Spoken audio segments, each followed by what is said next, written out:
Assalamualaikum warahmatullahi wabarakatuh. Hai kawan-kawan, saya Imi Khwaimi Muhammad Khwaimi, berusia 12 tahun.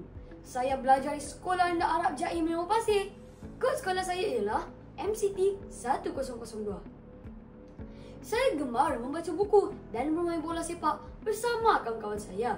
Manakala cita-cita saya pula ingin menjadi seorang pensyarah. Di dalam video ini, saya berasa amat teruja untuk kongsikan tentang sebuah novel yang telah saya baca yang berjudul Kasihnya Ayah.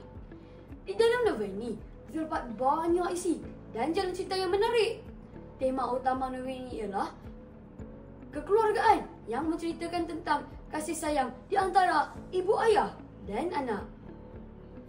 Novel ini ialah hasil karya oleh seorang penulis wanita yang bernama Nurliza Muhammad Nasir. Novel kanak-kanak terbitan percetakan Dewan Bahasa dan Pustaka ini diterbitkan pada tahun 2017. Ia mengandungi 232 halaman dan dibahagikan kepada 30 bahagian. Dengan harga RM15 sahaja, ianya sangat berpatutan dan mampu miliki oleh pelajar seperti saya. Ayo bersama saya kita mengamati dan mendalami cerita ini lebih dekat lagi. Novel Kasihnya Ayah ini menceritakan tentang seorang budak lelaki yang bernama Haikal. Dia seorang murid yang bijak tapi malas berusaha. Dia sering dihukum di sekolah kerana tidak menyiapkan kerja rumahnya. Namun, di sebalik sikapnya yang nakal itu, Haikal masih menjaga solat berjemaah, terutamanya pada waktu maghrib di surau. Ayahnya, Pak Saad, seorang lelaki buta yang sangat menyayangi dan mengambil berat tentang Haikal. Ibu Haikal pula mengalami masalah rabun. Walaupun mereka mempunyai kekurangan fizikal, mereka tetap berusaha untuk mendidik Haikal dengan penuh kasih sayang. Namun, Haikal sering mengabaikan nasihat mereka dan lebih gemar melepak di kafe cyber tanpa pengetahuan mereka. Klimaks cerita berlaku apabila Haikal diculik. Peristiwa ini menjadi titik perubahan di dalam hidupnya. Haikal perlu mencari jalan untuk meloloskan diri daripada penculik dan kembali ke pangkuan keluarga.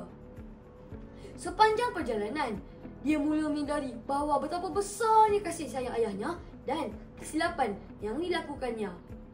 Terdapat 5 tema dan pengajaran berdasarkan cerita ini. Pertama, kasih sayang seorang ayah. Walaupun Pak Saad buta, dia tetap berusaha untuk mendidik Haikal dan menjadi ayah yang terbaik kepada Haikal. Kedua, tanggungjawab anak terhadap ibu bapa. Haikal menyedari bahawa dia perlu menghargai dan mengikuti nasihat yang diberitahu oleh ibu ayahnya.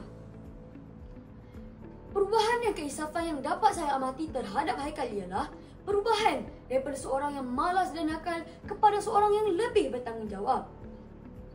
Keberanian dan usaha untuk melarikan diri daripada penculik menunjukkan kepintaran dan keberanian Haikal untuk menghadapi situasi yang mencabar. Tema kelima ialah kepentingan disiplin di dalam hidup. Sikap suka mengabaikan tanggungjawab boleh membawa kesan buruk di dalam hidup. Ayo fokuskan minda anda sekali lagi. Watak utama ialah Haikal, seorang kanak-kanak yang bijak tapi malas dan nakal. Namun, akhirnya dia berubah menjadi lebih bertanggungjawab selepas diculik. Watak kedua, Pak Saad, ayah Haikal yang buta tapi penuh kasih sayang. Dia seorang yang tegas tapi mendidik Haikal dengan penuh kasih sayang. Watak ibu Haikal pula, seorang ibu yang rabun tetapi tetap berusaha untuk mendidik Haikal dengan penuh kasih sayang.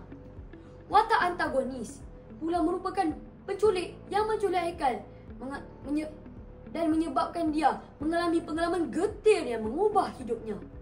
Gaya bahasa yang digunakan sangat mudah difahami dan sesuai untuk bacaan kanak-kanak dan remaja. Penceritaannya menarik dan mendebarkan, terutamanya ketika Haikal melarikan diri daripada penculik. Unsur dialog yang berkesan dalam menceritakan tentang kasih sayang keluarga dan konflik dalaman watak utama. Kesimpulannya, novel Kasihnya Ayah ini membawa mesej yang mendalam tentang kasih sayang keluarga, disiplin dan keinsafan. ia sesuai untuk bacaan murid sekolah rendah dan murid sekolah menengah kena syarat dengan nilai-nilai murni.